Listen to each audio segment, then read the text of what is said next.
டிஎன்எட் மற்றும் டிஎன்எஸ் தேர்வுக்கான shortcut video தான் வந்து பார்க்க போகிறோம். இந்த தமிழ் ஷார்ட்கட் வீடியோவில் சுரதாவுடைய கவிதைகள் மற்றும் கட்டுரை நூல்களை ஞாபகம் வச்சுக்கிறதுக்கான ஷார்ட்கட் வீடியோ தான் வந்து பார்க்க போகிறோம்.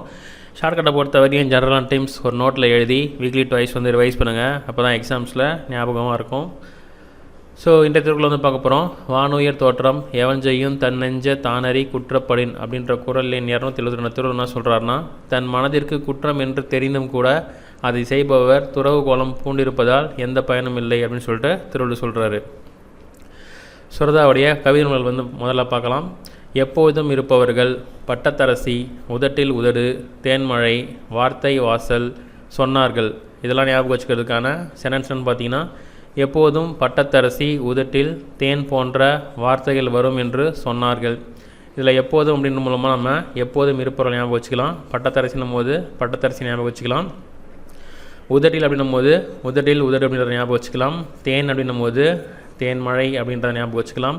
அடுத்து வார்த்தைகள் அப்படின்னும் போது வார்த்தை வாசல்ன்றத ஞாபகம் வச்சுக்கலாம். கடைசியாக சொன்னார்கள் அப்படின்னும் போது இந்த சொன்னார்கள் அப்படின்றத ஞாபகம் வச்சுக்க முடியும். அடுத்ததாக துறைமுகம், சுவரும் சுண்ணாம்பும், எச்சில் இரவு, சிரிப்பின் நிழல், தொடாத வாலிபம். இதை ஞாபகம் வச்சுக்கிறவங்க பார்த்தீங்கன்னா, துறைமுக சுவற்றில் எச்சி துப்பிவிட்டு சிரித்தான் வாலிபன். துறைமுகம் அப்படின்னும் போது துறைமுகத்தை ஞாபகம் வச்சுக்கலாம். சுவற்றில் அப்படின்னும் போது சுவர் அப்படின்னும் போது சுவரும் அப்படின்றவங்கள நம்ம சுவற்றில் ஞாபகம் வச்சுக்கலாம். அடுத்தது எச்சி அப்படின்னும் போது எச்சில் இரவு அப்படின்றத ஞாபகம் வச்சுக்கலாம். நெக்ஸ்ட் வந்து சிரித்தான்றதில் சிரித்த அப்படின்றதுல இங்கே சிரிப்பின் நிழல் அப்படின்னு ஞாபகம் வச்சுக்கலாம். கடைசியாக வாலிபன் அப்படின்றது இங்கே வாலிபம் அப்படின்றது.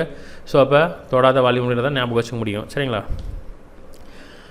அடுத்த வந்து சாவின் முத்தம். ஸோ இது வரையும் வந்து பார்த்திங்கன்னா சுரதாவுடைய கவிதை நூல்கள் இருக்குது. ஒரே ஒரு கட்டுரை தான் எழுதியிருக்காரு. அது வந்து முன்னும் பின்னும் அப்படின்றது. ஸோ இதை ஞாபகம் வச்சுக்கிறதுக்கான சென்டென்ஸ் பார்த்திங்கன்னா, அறிஞர் சாவின் முன்னும் பின்னும் ஆராய்ந்து கட்டுரை எழுதவும் அப்படின்னு கொடுக்கப்பட்டிருக்கு.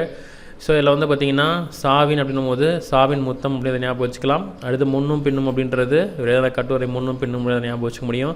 கடைசியாக கட்டுரை அப்படின்னும் போது கட்டுரையும் கொடுத்துருக்காங்க பார்த்தீங்களா, இதை நம்ம ஞாபகம் வச்சுக்கலாம்.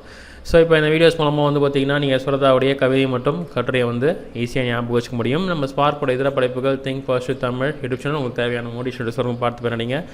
அந்த நாளில் தமிழ் வீடியோஸ் உங்களுக்கு தேவையான நாசம் சம்மந்தப்பட்ட ஐபிசி சிஆர்பிசி எவரன்ஸ் சம்மந்தப்பட்ட வீடியோஸ் நாவல் இருக்குது பார்த்து பண்ணிங்க.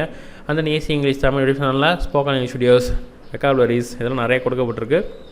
சேனலில் போய் சேர்ந்து பண்ணிங்க.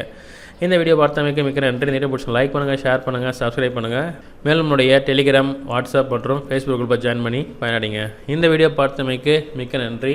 அடுத்த வேளை மீண்டும் ஒரு புதிய சந்திப்போம். நன்றி நன்றி நன்றி. வாழ்க வளமுடன்.